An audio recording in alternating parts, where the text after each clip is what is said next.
just every time. Okay, we are here. So Barry and I have come across this quite a few times in our coaching, where people have had mementos from past relationships, either a divorce or a breakup or a death. So we're going to be talking about that today, all the different ways that, what are you going to do with the things that you now still have in your possession that belong to somebody else? So Cece, put the thing up, please. We'd like to welcome you to the new streamingnetwork.com, WGSN-DB, Going Solo Network Radio, TV, and podcast. Number one, I can't do this ever by myself. Network, Let's Talk Dating with Christine and Barry. As many times as I've said it, I'm not smooth at it. Hi, Barry. Hi, Christine. We're going to get through this. It's all good. And we also we have a special guest today, too, so we'll get to that in a moment, too. Very exciting, yes. We have a sponsor. It's very exciting, the National Widowers Organization. It's nationalwidowers.org. And their board member is going to come and speak to the widow part of this subject today. So Barry and I will just start out about talking about divorced and breakups, and because there's certainly lots of things that can be left behind for that. And then the extra challenge when you've had a death of somebody that you lived with, whether it was a spouse or a fiance or just a longtime loving partner. Right. That's a whole nother level, since I'm widowed and I had to do all of that. So we're very excited to have them as a sponsor and to have Ken as our very special guest today. It's our maiden voyage of doing this. So I'm a little Twitter. A little verklempt. It's all good. I am a little verklempt. I love that word. It just fits how I feel today. This is such an easy thing for me to normally do. And I got like the first day of school, I felt a little bit like that today. So I just want to speak to a couple of things quickly, because I'm not in the place where I have been a widower or lost a partner. I have been in a relationship with a woman who was a widow. So I know the experience from the other side of it. But also the breakup thing is true for anybody who's been through breakups, where things get left behind. So even if you're watching our show or listening to our podcast and you don't have the experience of losing someone who's passed away, you may likely have mementos from past breakups or divorces or other things too. So there's going to be content for you in this conversation too. So listen up. We're going to spend the whole first half on that part, because I'm also divorced before I met and married my late husband. So one of the challenges, even just when you're dating, and if you started staying at the other person's house and you've left some things behind, and now for whatever reason, you're going to stop being romantically involved, whether or not you're going to go be friends or not. What do you do about getting your things back? What do you do about getting the things back? And what things do people want back? And I've been through that a couple of times, and it can be really a challenge. Absolutely. The thing for me, from my own experience, has been that sort of, it's almost like when two, this is a bit of a dramatic idea, but when two warring nations have to come together to make an exchange over that center place, it's kind of that feeling after a breakup with a partner, where you have this, I want my stuff back, but I don't want to see them. So how do you do that in a place that is at least, I won't say friendly, but at least conducive enough we can get it done, get over with. The other question also comes up, it's happened a couple of times with clients where, female clients, where there's an engagement ring involved, where they got that far along the road but didn't get married. It's like returning the ring feels weird. It's like, do they keep it? Do they give it back? So there's lots of questions about the value of those things, but also what's completion for you? Because the really biggest piece of this really is how do you come to completion in this process where the relationship is no longer there? And that's really a big ask and a big question for a lot of people. So that's the whole other spectrum. Certainly thinking about engagement rings. So if we just start with, you've been dating for a while and you've now been to each other's houses and probably stayed in each other's houses and maybe left something behind. I have told people when they've gone through this, be courteous, at least a text or an email, even if you can't be civil. Okay, you can't be civil. And say, here's the list of things I have. What would you like me to do with them? And I've had people say, leave it on my doorstep, give it to a mutual friend. Oh, I'm fine meeting you to get it. And sometimes, there's stuff at both people's houses, so they need to exchange both of them. So no matter how upset you are, it's unfair to dispose of their things, their personal things, no matter how mad you are, no matter how frivolous you think their things are, without giving them a chance to get them back. Right. And I've had some people that were pretty mad. And I Mm. said, I give advice, you get to take it or not. My advice is, if I could be so bold to say, I think it's bad karma to not at least give them the opportunity. And they might say, nope, don't want it back. It was something really like shampoo or something. It's not a big deal. Just throw it out. But ask, really ask. The way that I did it was, it had been coming on. It was the man that I dated before my late husband. And there just were more things coming up that I just was not going to make him a future partner for me. And we had talked about them. So he came to my house and we had the conversation about that we're done. And I had all his things in a little box. And it was pretty civilized. I was pretty, because one of the things was that he started exhibiting this temper, not to me, but around me, to other things that were happening. And I just can't. It's a deal breaker for me. It's too upsetting for me. And he just couldn't. Okay. So it was amazing how, because we had been talking about, I really need this. Can you do this? No. Is there any way for me to adjust? Is there any way for you to adjust? He was still disappointed and sort of surprised, but not as surprised, and was appreciative that I had it all in an ice box to give back to him. The other instances besides their personal things, if you give exchanged gifts, I think, except an engagement ring, I think a gift is still yours. It's still yours. They gave you a present. You're welcome to keep it. You said, thank you for getting it. You can say, gosh, I'm really grateful that you gave me that. I've been using it, or I will treasure it as a memory. If it was a gift given freely, I think you're okay keeping it. But I would love to hear a guy's point of view about that. Not talking about an engagement ring, but yes. Right. There's a couple of thoughts too in there. Again, from past experience, I remember one relationship I was in, and this is going back when I was in my 20s. I remember I gave my girlfriend like a beautiful teddy bear, and she gave it back to me when we broke up because she didn't want to keep the memory. In fact, it wasn't a memento anymore. It was like that was a negative thing she had in her house, so she gave it back to me because she didn't want to have it anymore. So that happens too. The second piece I want to speak to, and you mentioned it already, I want to cover that as well, is that even if there's a temptation to burn stuff, to destroy stuff because you hate the person, you're all that's upset, I agree with you absolutely to give them time to respond. Of course, you communicate with them saying, do you want this stuff back or not? But I think the idea is putting everything you can, as long as it's small enough, fit into a box you can put somewhere in the closet. So it's not in your line of sight, and it's not in your daily, you're not catching it with your eye every time you walk through the house. Put it away somewhere so you can go get it when you need to, but it's out of the way so it doesn't pull your attention energetically into it all the time. Because one of the challenges when we break up is that either one, we're looking for all the reasons to get back with them, or two, we don't want to be reminded about them. And so anything that triggers that, which could be a social media post or a message in our phone that hasn't been cleaned out yet, or a thing they left with us, can feel very like a hook pulling our heart out again. It's going to be really painful. And I will speak to that later after the break about that, especially when someone's passed away. But the other thing I'll speak to as well, and this is something that came up earlier in the conversation, is that some people, I have no idea who in particular, sometimes leave stuff at their partner's place to mark their territory. And so it's a dominion thing that comes up where they want to have ownership.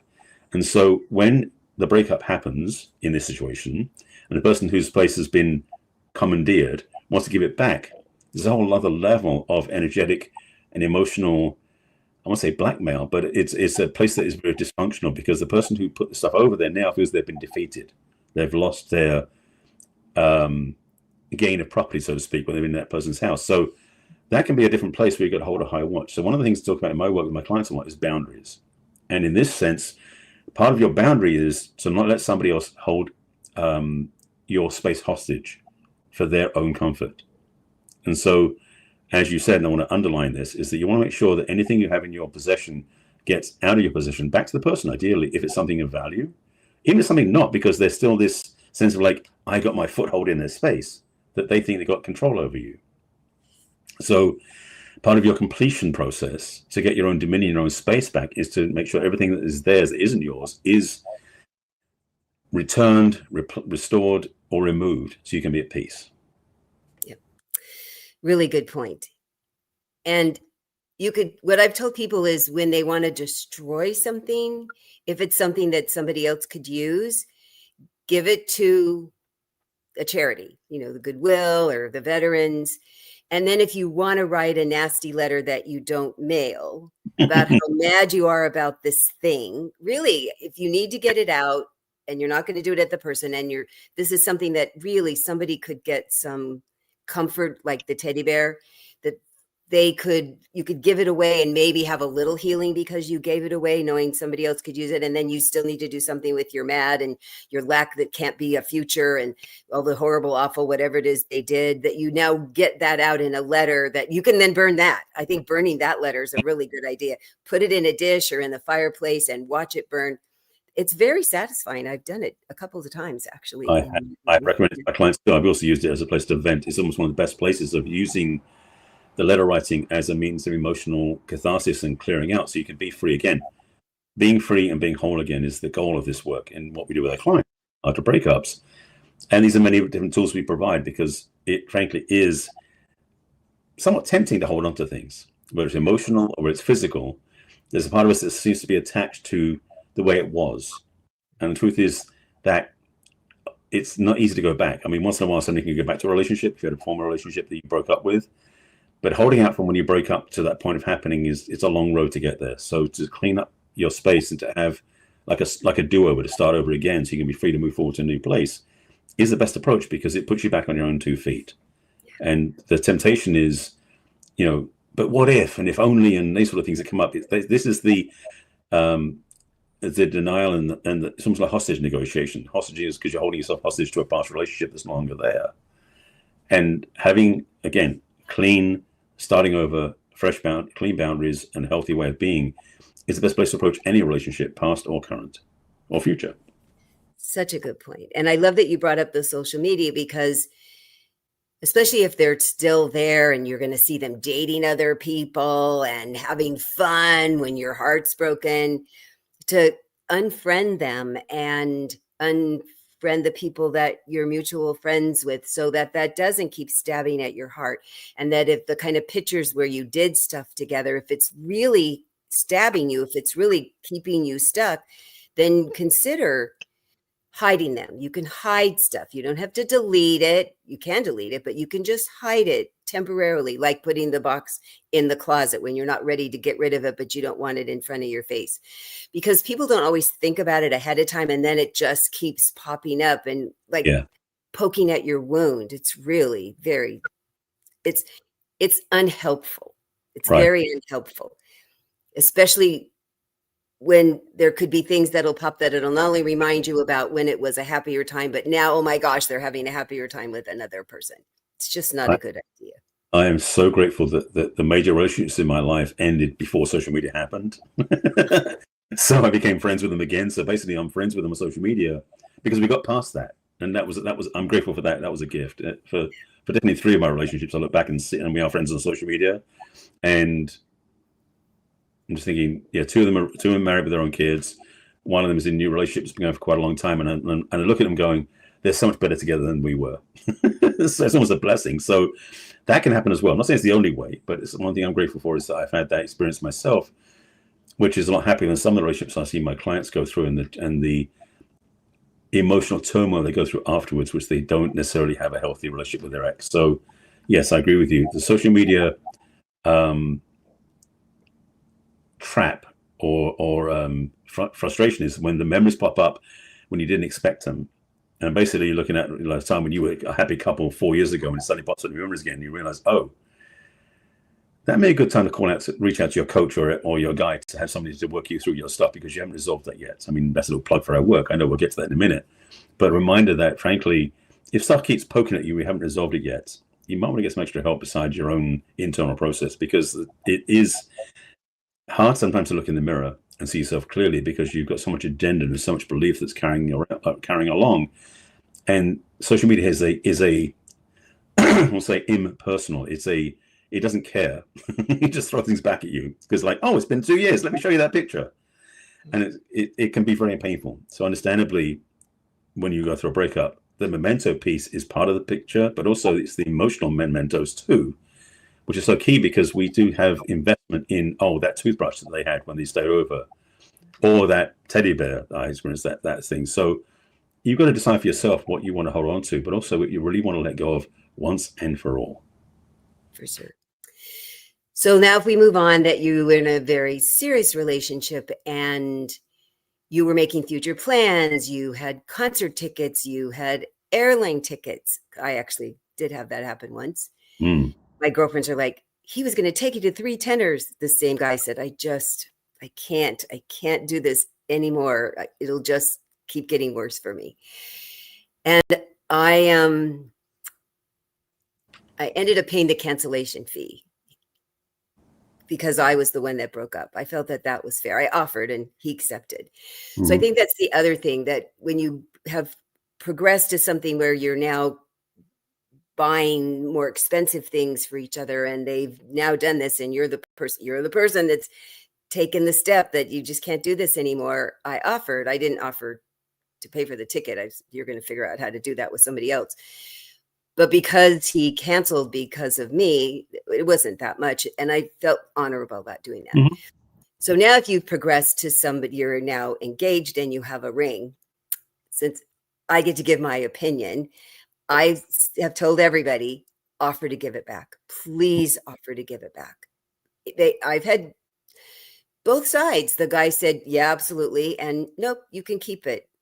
So offer. I think it's lovely to offer, because you're not going to progress to the marriage. You're just not. It's not going to happen. This promise, it's only a promise that you're going to get married. If you are married and you get divorced, it's all yours. You get to keep all the jewelry. All the jewelry is yours.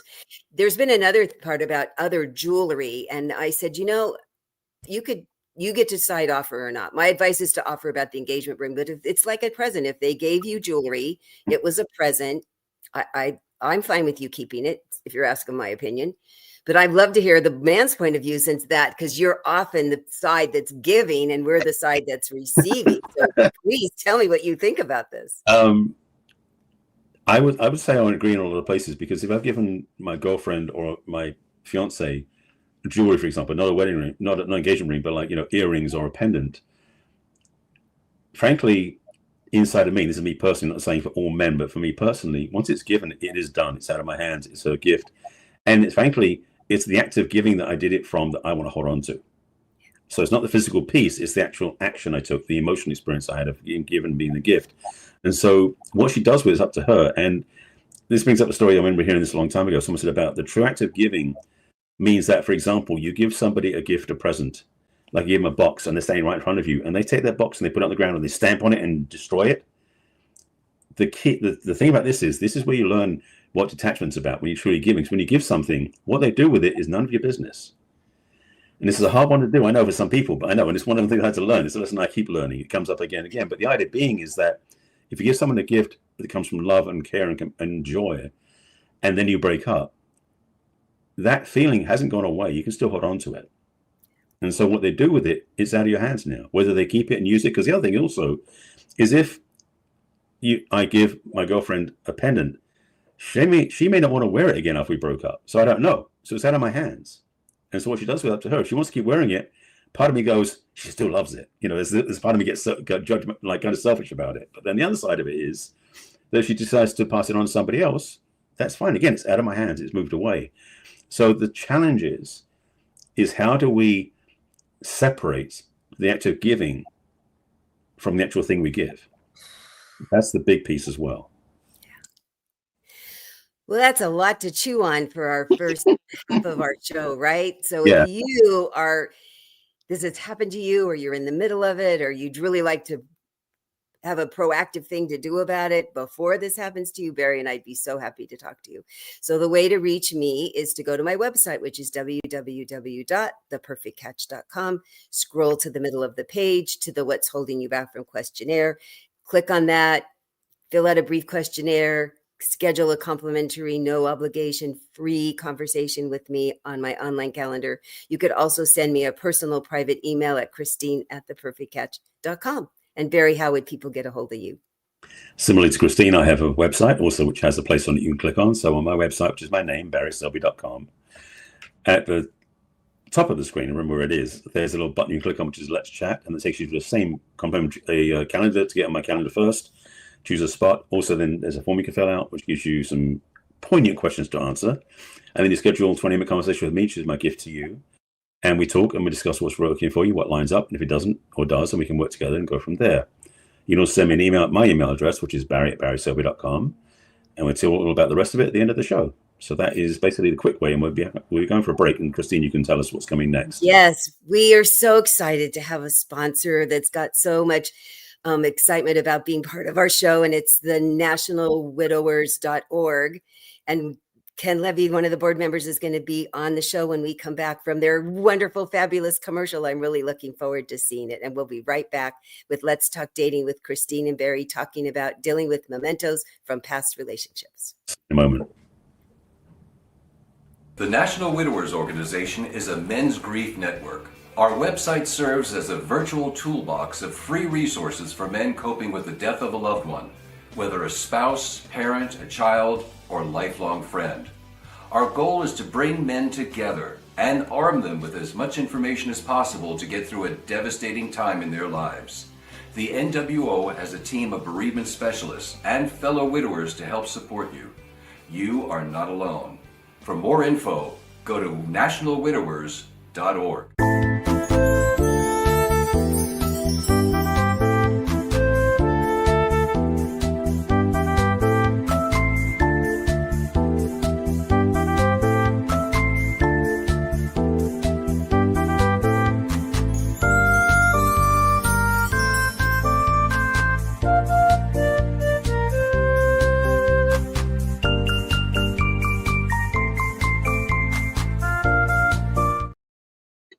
And welcome back to Let's Talk Dating with Christine and Barry. And today we're talking about dealing with mementos from our past relationships. And we are so excited to have this wonderful sponsor of the nationalwidowers.org.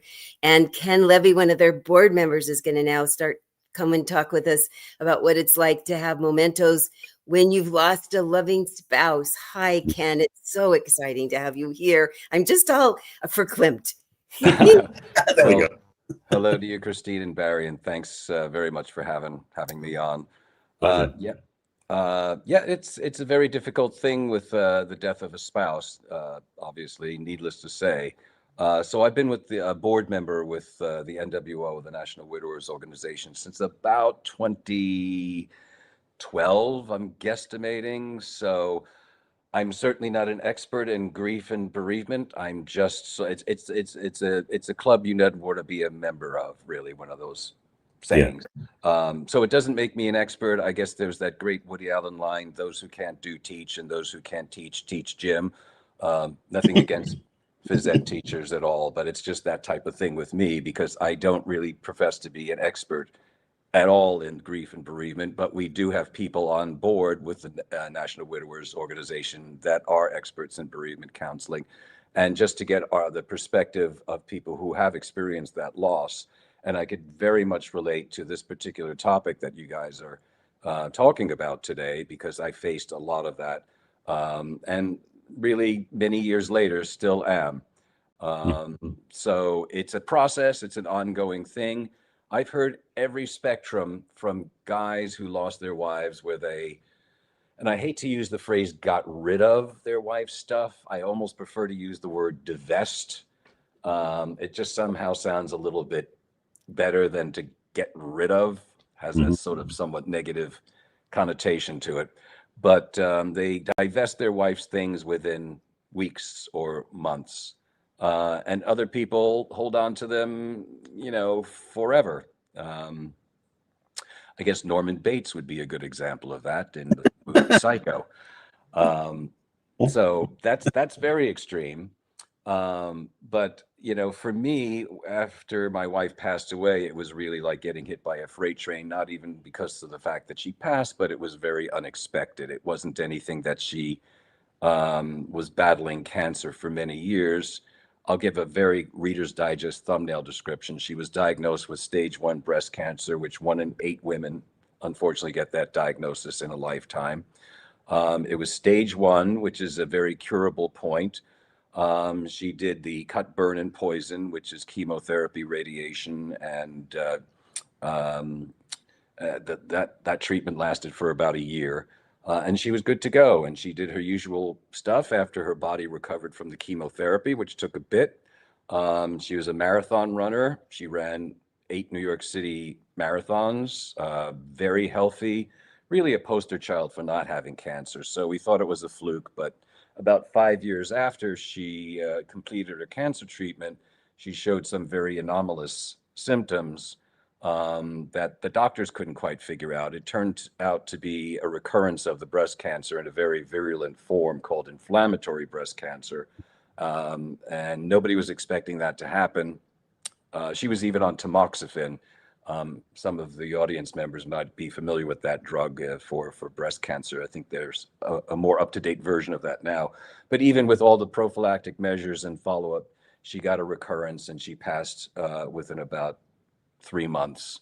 Wow. So it was a very sudden thing. And after her passing, I had really no sense of time or space continuum, and I didn't even know my name.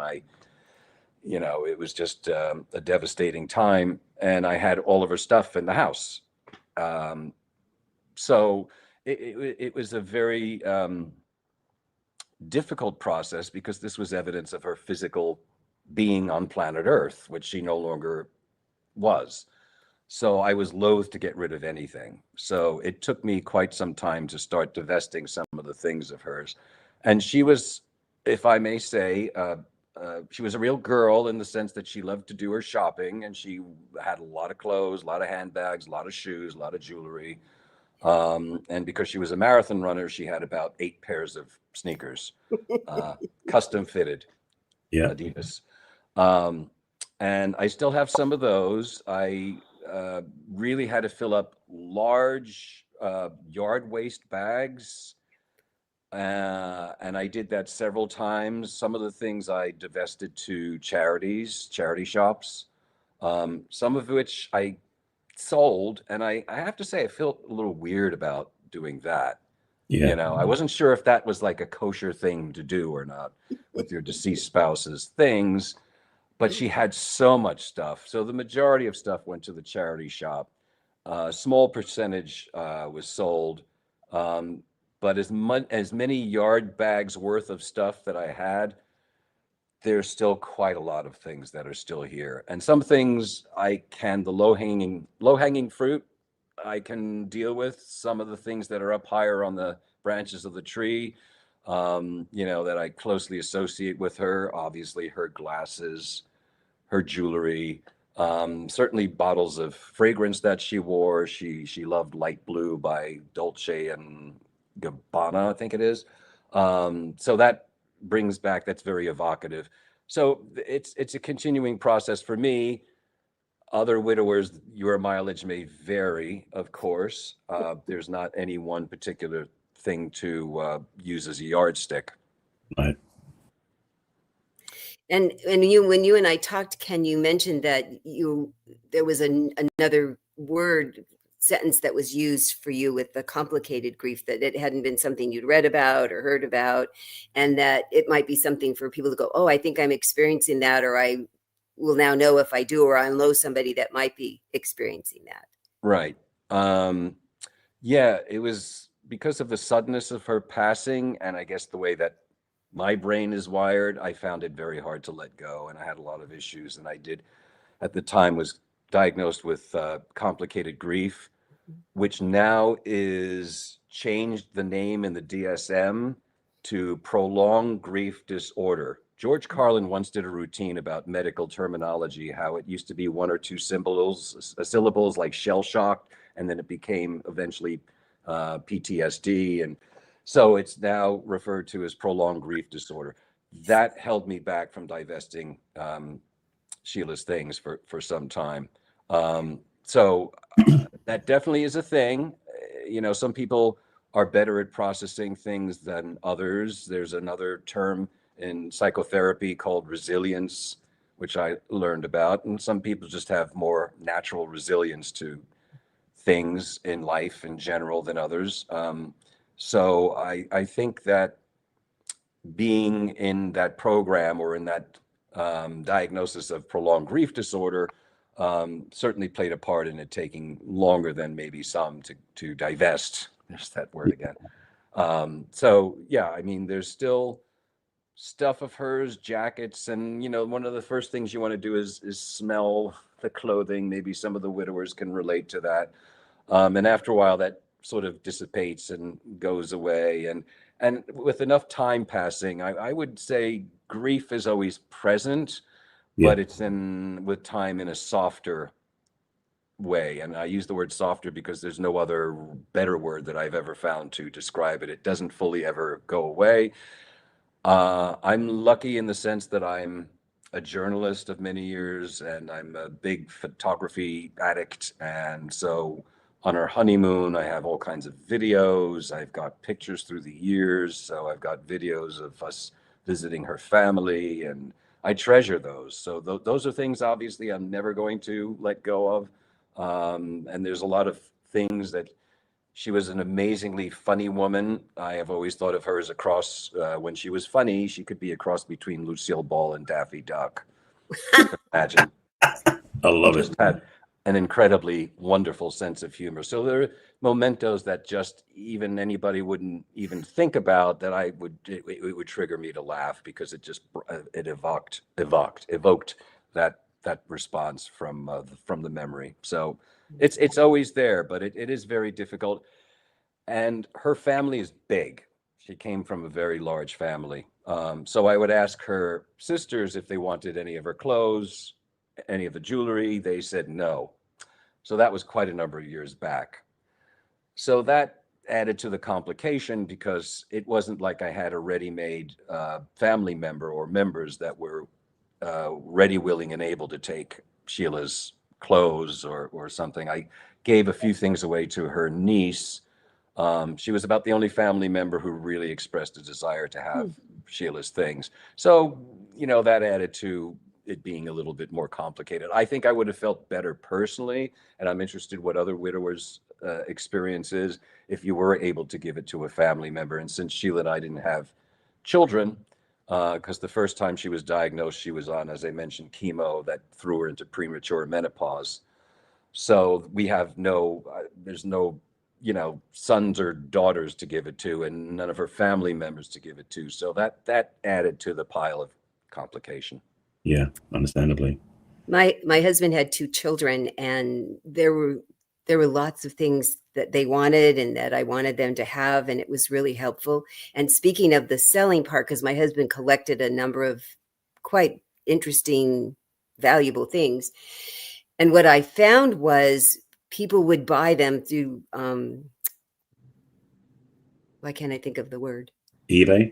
Yeah, thank you. And they'd write to me, I've been looking for this specific stereo equipment. I've been looking for this specific album. I've been looking for this specific watch. And so it felt like, oh, my husband would be so happy that they went to somebody who would really appreciate them, because I kept the things that were mine or that were ours, like those things. I had my own collection of watches, but I couldn't wear his, and it seemed sad to just leave them in the watch boxes. So it was lovely to have people be so excited. They've been looking for them and they'll honor them. And the one guy that bought the box bought a watch, and he said, and look, I'm going to add it to my collection. So if that helps you feel a little bit less that ew about selling things, people who buy them, the people from the charity that I gave lots of stuff to, I'm sure they wanted them, but I got to hear that they went to a good home, and that made me help a little. It did. Yeah, absolutely. I mean, I felt really good when my niece had and then I saw her subsequently, and she was wearing Sheila's jeans jacket, dungaree jacket, and I thought that was just great. So yeah, you hope these things find a good home, even if it's not for a family member, then they're going to a worthwhile recipient. Absolutely. Yeah. So yes. I just wanted to drop in one thing, because you talked about the grief journey, which we talked about before on the show. I think we have, but just a repeat for those people who don't understand grief. It is something like the ocean, meaning that you can't control the waves of the ocean when they come in. You can just be present to them. You can go away from the ocean and pretend it's not there, but it's still there. And that's what grief is like. It doesn't have a script or a sequence or a timeline. And as you said, absolutely, grief doesn't it stays with you. But the thing is, what happens with grief is it can shift from being a traumatic experience to being a very peaceful experience as you become more okay with it. And the biggest thing for me with grief is the more we can be present to it rather than trying to avoid it, the easier it is for it to move through us and for us to heal. And I have a couple of quotes that I refer to. One, which I really was blown away by the source of it, but one, it was said that basically, what is grief except love persevering? Because that's really the only amount of the grief you have is the amount of love you have. And so the more grief you have, in a way, you can be grateful, saying, that's how much love I experienced. And it can be very precious that way. And by the way, that quote came from a Marvel show on Disney Plus of all places. So yeah, just an interesting thought. But the thing about grief is it is that connection to love. And so to ignore it or pretend it doesn't exist is to ignore or pretend that love doesn't exist. So with grief, being honest with it is the key thing. So thank you for sharing that earlier. Yeah, I agree with all that, Barry. That's all very true. And, there's this saying in the bereavement business that women grieve and men replace. And some men are very quick to find a new partner. Some men, following the death of their wife. So I think, as you say, that's not necessarily acknowledging, maybe they're not processing the grief. It also comes down to that other thing I mentioned earlier about resilience. But I think a man that dates too soon after the wife passes away, in a way to deal with the grief. Yeah. Again, everybody's different, but that might not be an acknowledgement that you really have to process the grief first.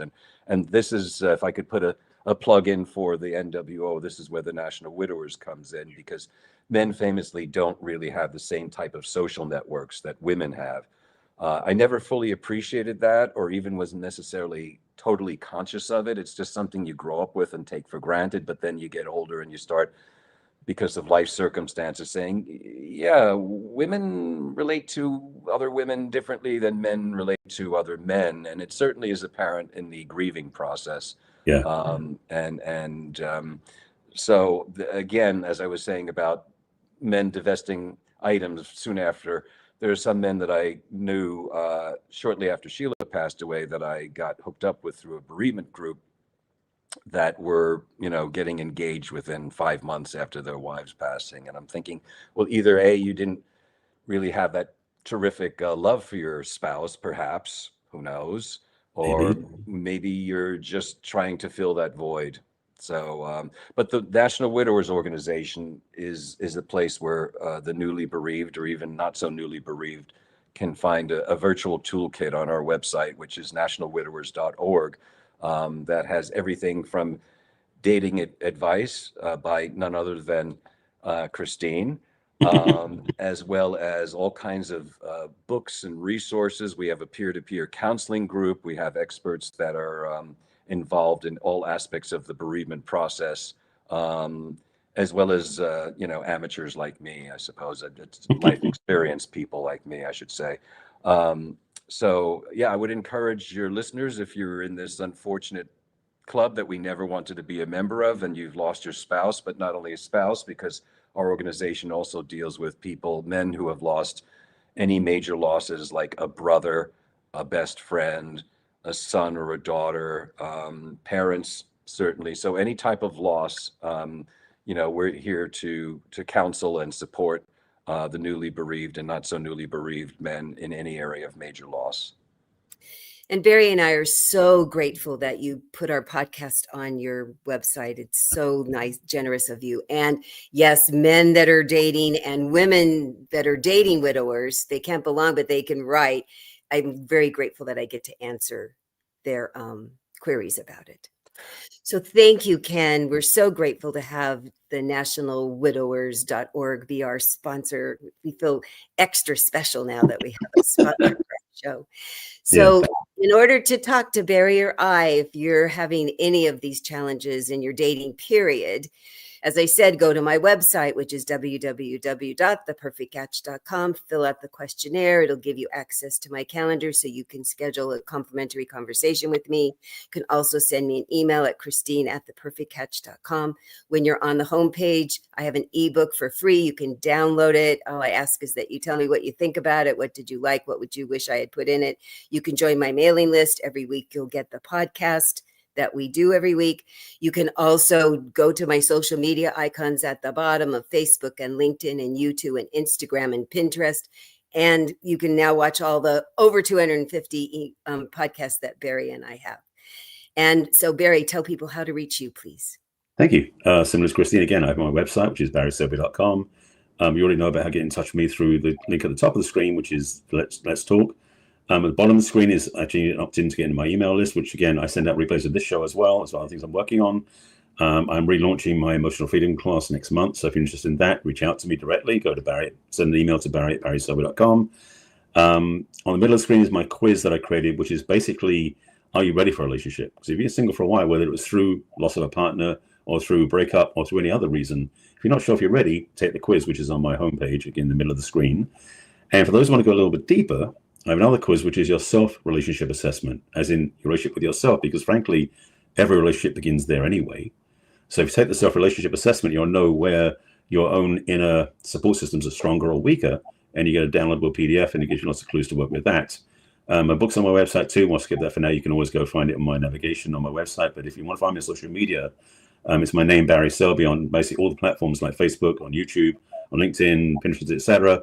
And on Instagram and Threads, it's the real Barry Selby. And on YouTube, same as Christine, I share this out as well. So 250 episodes on YouTube that you can watch anytime you want.